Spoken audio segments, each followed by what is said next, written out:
learning logs are something which are negotiated with students, so it would be a way of, one of the things, actually just backtrack slightly, again in the reading for this, is that you assess all the time, you assess a lot with DI, and that's an ongoing process. It's going to be formative assessment, and lots of formative assessment, assessment which goes on all the way through a project, and then ultimately at the end as well. So the learning log would be one way of doing that, where you would set questions for a particular student, things that they're struggling with, things for them to work on, they would journal that. It's very much a reflective document. So it's something, again, which a student finds very useful and also reflect on their progress as well. And that can be really individualised. Certain students will struggle with certain areas, and it's documented in their log. It will be very different in another student's learning log. So, suppose for the mind map. Mind map. Yes, that's good. 1, 2, 3, 4, 5. Highlight. What does it mean for us? okay, yeah, so How this can we one, apply this in real situation? Yeah, for each level, which one is further? Which one we choose? For example, evaluation and efficiency, negative. You can make it clear. yeah, so it's a way of organising thoughts and ideas. It's just a way of, rather than having all of your thoughts in your head, to actually get them down onto a paper and just organise them. So the central thought would be about criticism, and what's the negative thoughts about criticism, and they will be off where it's black here. And then if you have negative criticism, these will be the thoughts about that. So it's just a way of getting all your ideas and your thoughts out. And actually, I think for many people, when they start to see those thoughts on paper, it triggers more thoughts, and they write more thoughts down. So I think that's the idea with mind map. The guy who's sort of done a lot of writing about mind maps is a guy named Tony Buzan, B-U-Z-A-N. And I think the theory, at least Buzan's idea, is it's supposed to mimic the neural processing in your brain, right? And and those kind of lines are actually sort of, I mean, they're not neurons, obviously, but it's like the associative method by which we learn, where you learn is like, you know, if you think about it, if I say a word and make you think of something, I say ice cream, you know, right now, then, you know, some of you might be picturing a summer day, you walk on the beach, have an ice cream or something. You know, some of you might have an embarrassing situation where they dropped ice cream on their shirt. I don't know, it's going to be different for everybody, right? But, so, the idea is when you map this out, it becomes very individual, which is what Martin said. And then your branches, especially, the branches of the criticism, like the eval, the negative, I'm sure constructive, I guess, non-judgmental, those branches may have some similarities amongst different people, but when you get into the other ones, it's going to be becomes very individual. So this is a way to get your own individual thought processes clear on a page, so later you can use it to do something like write about it, right? And you can say, okay, I'm going to take each one of those and maybe they become a paragraph, right? So negative criticism becomes a paragraph, and judgmental or non-judgmental criticism becomes a paragraph, right? And it's very individualized, so your writing has more voice to it, which is something that we look for, teachers look for, and students need to develop their individual voice in writing. Isn't it kind of similar to graphic organizers? Like, yeah, it is. Yeah, it's what it is a lot of these guys that get into consulting and things is they take something that's been around a long time.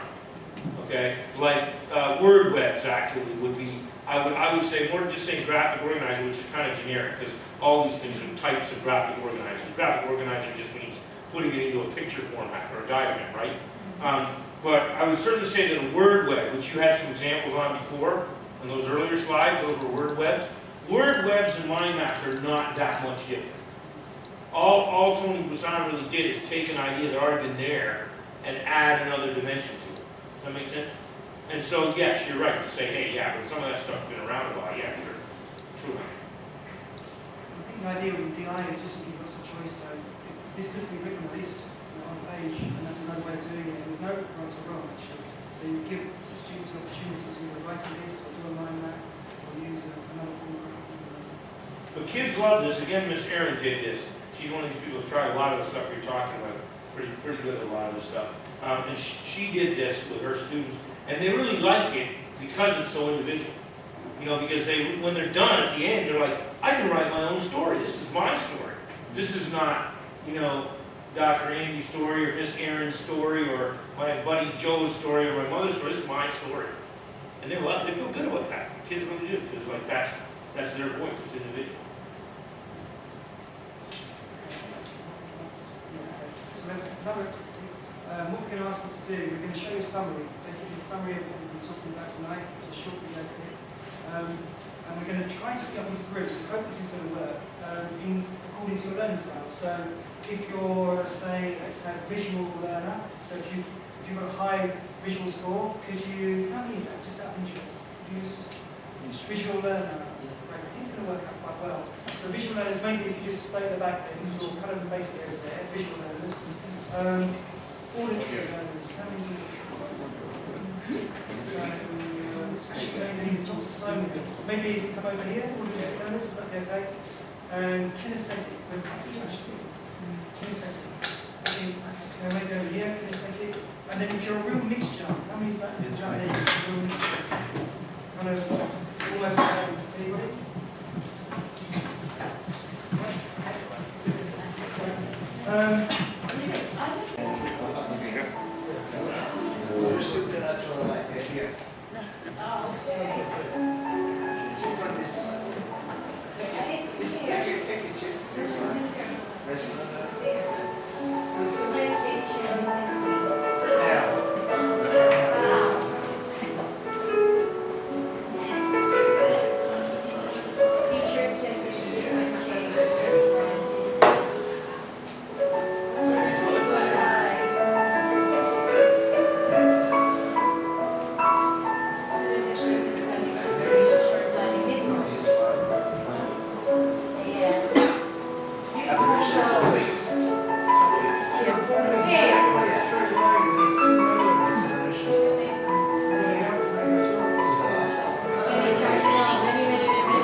Student unit here. I know a guy whose name is Luca. This is the last one. Last one. Where's the Every? No, Every. What's that? Last one, Every. That's your one. There. Okay, we're the noisiest. Okay, so we've just got 1 or 2 minutes left for this, so perhaps you can stick those down, and we've got one last activity, it takes about 10 minutes I think, just to go through, so maybe a couple of minutes just to stick those down. Yeah. Put them down, yes, and then Maybe 3 lines. Creative. Or the 3 level stack. Okay.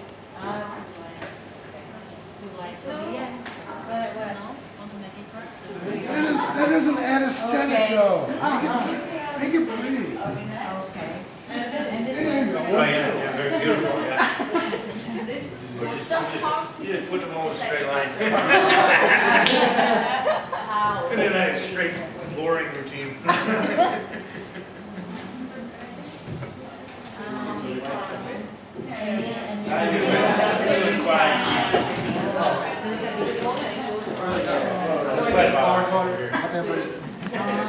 According to It's like a thinking. How are we going to relate? Second first, and then How are we going to relate? you like that. Well, we didn't miss you though. We had fun with his party without you. I'm sure you did. Maybe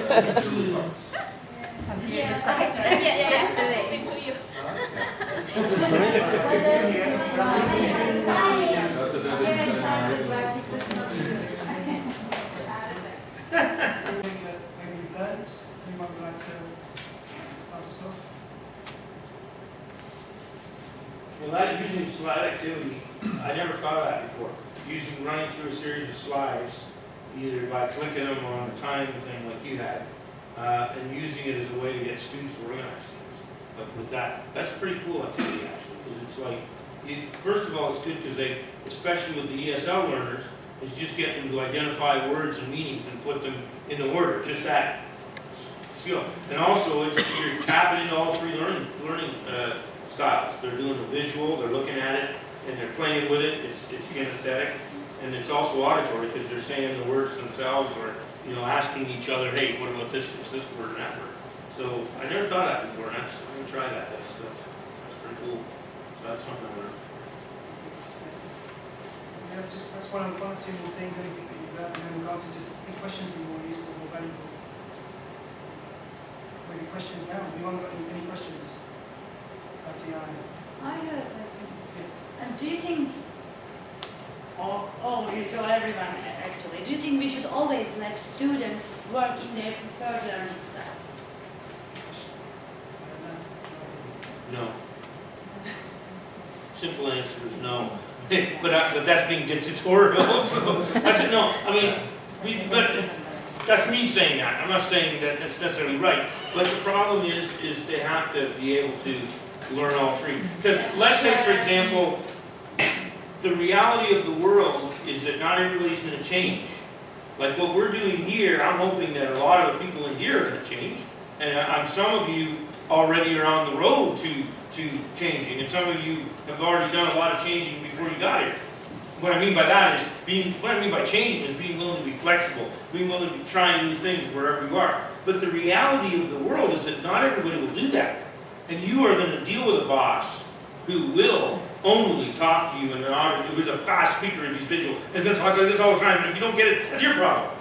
Or you'll get a boss that if they're kinesthetic, they're going to always talk about doing this and do. So if you can't communicate on your non-strong channels, you're going to be in trouble.